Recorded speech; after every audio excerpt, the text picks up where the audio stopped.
Bismillah ar-Rahman ar-Rahim. Bonjour chers élèves du deuxième année baccalauréat. Aujourd'hui, je vais vous présenter l'intégration par partie et calcul des intégrales à travers 4 exemples. Premier exemple, on va déterminer l'intégrale I égale l'intégrale de x au carré sinus de x dx avec x un nombre réel. Et ensuite, on va calculer les mêmes intégrales sur l'intervalle 0 pi sur 2. Deuxième exemple, on va déterminer l'intégrale I égale l'intégrale de x au carré exponentielle de x dx avec x un nombre réel. Et ensuite, on va calculer les mêmes intégrales sur l'intervalle moins 1, 1. Troisième exemple, l'intégrale I égale à l'intégrale de x puissance n ln de x dx avec x un nombre réel non nul, réel positif non nul, et n appartient à n, c'est-à-dire n un nombre entier naturel. Et ensuite, on va calculer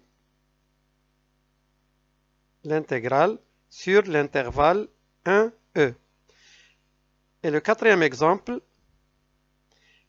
in égale à l'intégrale de x puissance n exponentielle de x dx avec x un nombre réel et n un nombre entier naturel.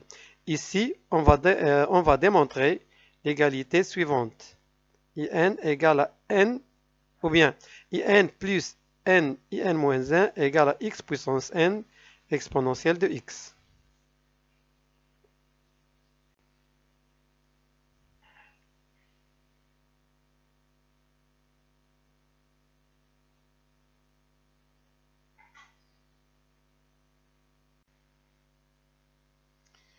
Avant de commencer, on va faire un petit rappel des intégrales ou bien des primitives usuelles. Voilà donc la dérivée, lorsqu'on a la dérivée de sinus de x égale à cosinus de x, ceci nous donne que l'intégrale de cosinus de x, voilà, égale à sinus de x plus c. C est une constante, c'est-à-dire un nombre réel. Lorsqu'on a la dérivée de cosinus de x égale à moins sinus de x, ceci est équivalent à l'intégrale de moins sinus de x dx égale à cosinus de x plus c. Lorsqu'on a la dérivée de x puissance n égale à n x puissance n moins 1, l'intégrale de x puissance n nous donne x puissance n plus 1 sur n plus 1 plus c.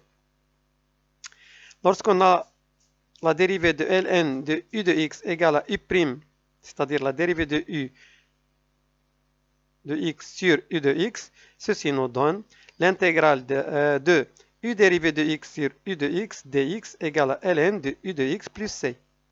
Et enfin, l'exponentielle de x dérivé égale à u dérivé fois exponentielle de u de x.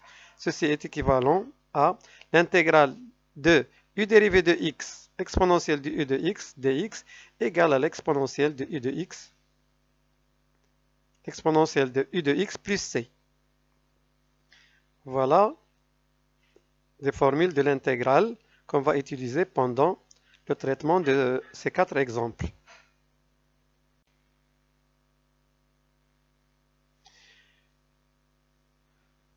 On va faire aussi un petit rappel de l'intégration par partie, ou bien la formule de l'intégration par partie. On a ici uv dérivé égale à u dérivé v plus uv dérivé est équivalent à, on va faire intervenir le signe d'intégration, voilà. L'intégrale donc de uv dérivé égale à l'intégrale de u dérivé v plus l'intégrale de uv dérivé. Et on sait que l'intervalle de uv dérivé égale tout simplement uv. Voilà donc, ici uv égale à l'intégrale de u dérivé v plus l'intégrale de uv dérivé. Et ceci nous donne l'égalité de l'intégration par partie. Voilà, on écrit l'intégrale de uv dérivé égale à uv moins l'intégrale de u dérivé v. Ou bien l'intégrale de u dérivé v égale à uv moins l'intégrale de uv dérivé. Ou bien on peut l'écrire sous forme l'intégrale de u dv, dv c'est la dérivée de v, égale à uv moins l'intégrale de v du. dv c'est la dérivée de v, du, c'est la dérivée de u. Donc voilà le premier exemple, l'intégrale. On va chercher l'intégrale de x au carré sinus de x dx avec x un nombre réel. En utilisant l'intégration par partie, déterminez l'intégrale suivante. I égale l'intégrale de x au carré sinus de x dx avec x un nombre réel.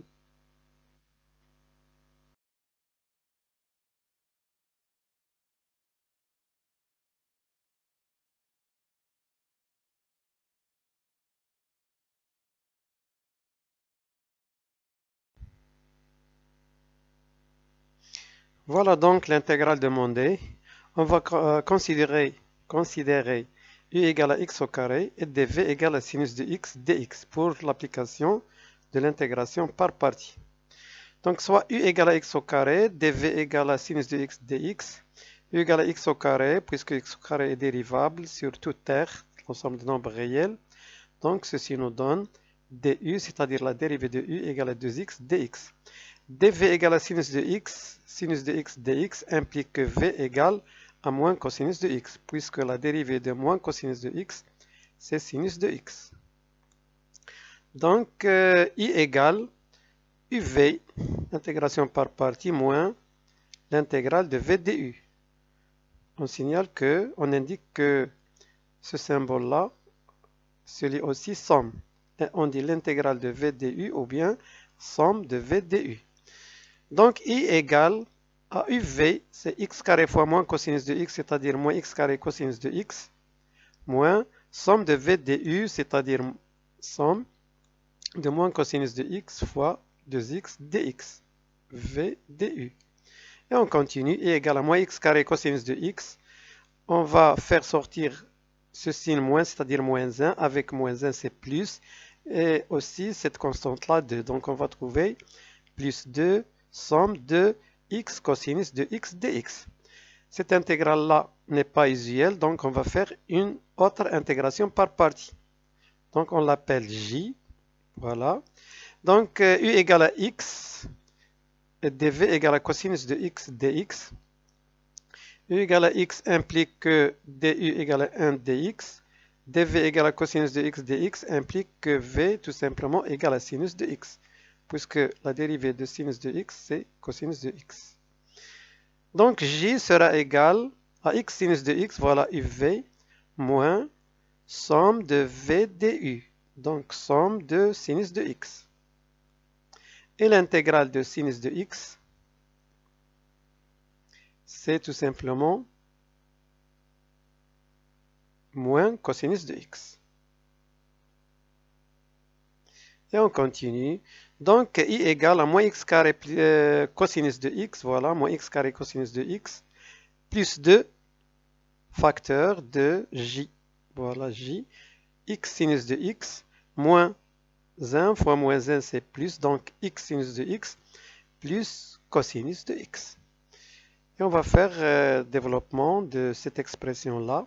Donc, i sera égal à moins x carré cosinus de x, plus 2x sinus de x, voilà, plus 2 cosinus de x. On a cosinus de x ici, cosinus de x ici. On va faire un facteur commun. Donc, i sera égal à moins x carré plus 2 facteur de cosinus de x plus 2x sinus de x. Et voilà le résultat demandé.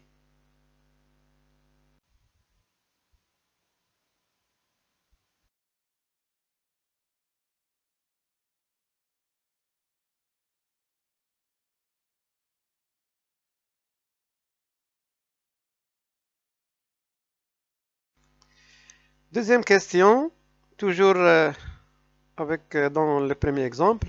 On considère maintenant dans l'ensemble R la fonction numérique f définie par f de x égale à x carré sinus de x. Cf est la courbe représentative de la fonction numérique f dans un plan P muni d'un repère orthonormé OIJ tel que la norme de i égale à la norme de j égale à 2 cm. Notez que la norme de i égale à la norme de j égale à 2 cm. La question Déterminer l'aire de la surface limitée par la courbe représentative CF et l'axe OX, d'équation évidemment y égale à 0, et les droites d'équation x égale à 0 et x égale à pi sur 2. Cette question-là, ça veut dire, voilà, chercher l'aire c'est A, on va noter l'aire A. Donc l'intégrale de 0 à pi sur 2, voilà, x égale à 0, x égale à pi sur 2. On l'écrit ici, 0 pi sur 2. Et on a f de x égale à x carré sinus de x. Voilà, donc la valeur absolue de x carré sinus de x moins 0. Puisque on a l'équation de l'axe des x, c'est y égale à 0. Donc on va calculer cette R-là. L'air égale donc l'intégrale de 0 à pi sur 2 de la valeur absolue de x carré sinus de x dx. Donc, l'aire de la surface limitée par la courbe représentative CF de la fonction numérique f de x égale à x carré sinus de x et l'axe des abscisses OX et les droites d'équation x égale à 0 et x égale à pi sur 2 est donnée par l'aire grand A égale à l'intégrale de 0 à pi sur 2 de la valeur absolue de x carré sinus de x dx. Voilà, donc on va commencer par le signe de x carré sinus de x. On a x, voilà, x est compris entre 0 et pi sur 2. Donc sinus de x est compris entre sinus de 0 et sinus de pi sur 2. Sinus de 0 c'est 0, sinus de pi sur 2 c'est 1, donc on trouve sinus de x est compris entre 0 et 1, c'est-à-dire que sinus de x est positif. De plus, x au carré est positif, puisque toujours le carré d'un nombre réel est positif. Ici, en particulier, x compris entre 0 et pi sur 2. Donc, de plus, x carré est positif. Alors, x carré sinus de x est positif. D'où la valeur absolue de x carré sinus de x égale à x carré sinus de x. Et on continue. Donc, l'aire demandée égale l'intégrale de 0 à pi sur 2 de la valeur absolue de x carré sinus de x dx multiplié par la norme de u multiplié par la norme de j. On n'oublie jamais ce produit-là, la norme de i fois la norme de j. Donc, l'aire demandée égale l'intégrale de 0 à pi sur 2 de x carré sinus de x dx, puisque la valeur absolue, comme on a vu ici, de x carré sinus de x égale à x carré sinus de x multiplié par la norme de i fois la norme de j qui est égale à 2 fois 2, c'est 4. Donc, l'aire demandée égale à grand f de x de 0 à pi sur 2. Grand f de x, c'est l'intégrale qu'on a trouvée tout à l'heure de l'intégrale de x carré sinus de dx. Toujours fois la norme de i fois la norme de j. Donc, grand A égale f de pi sur 2 moins f de 0. D'accord? Multiplié par la norme de i fois la norme de j. Or, f de x égale à grand I égale à moins x carré plus 2 fois cosinus de x plus 2x sinus de x. Grand A égale donc f de pi sur 2, on va remplacer x par pi sur 2. Donc c'est moins pi sur 2 au carré plus 2 multiplié par cosinus de pi sur 2, voilà, plus 2 pi sur 2 multiplié par sinus de pi sur 2. Moins f de 0. F de 0 c'est moins, donc moins 0 au carré plus 2, voilà, multiplié par cosinus de 0 plus 2 fois 0 fois sinus de 0. Et on calcule tout ça. Donc l'aire demandée égale, ici on a moins pi carré sur 4 plus 2 multiplié par cosinus de pi sur 2 c'est 0, plus 2 multiplié par pi sur 2 c'est pi, voilà, on simplifie 2 par 2, sinus de pi sur 2 c'est 1. Attention, ici on a moins 0 au carré plus 2 c'est 2, avec ce moins, donc c'est moins 2 multiplié par 1, 1 c'est cosinus de 0, cosinus de 0 c'est 1, moins, ici on a moins 2 multiplié par 0, multiplié par sinus de 0 c'est 0. Multiplié par 2, multiplié par 2 c'est 4, donc l'aire demandée finale, Grand A égale, ici on a 0 plus pi fois 1 c'est pi moins 2 multiplié par 4.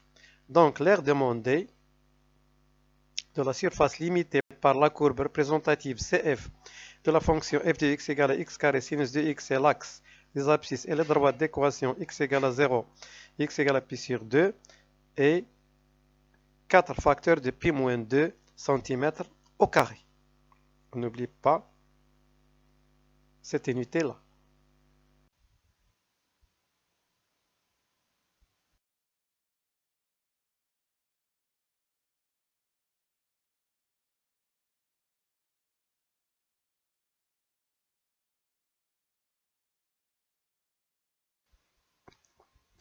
Merci de votre attention et à bientôt.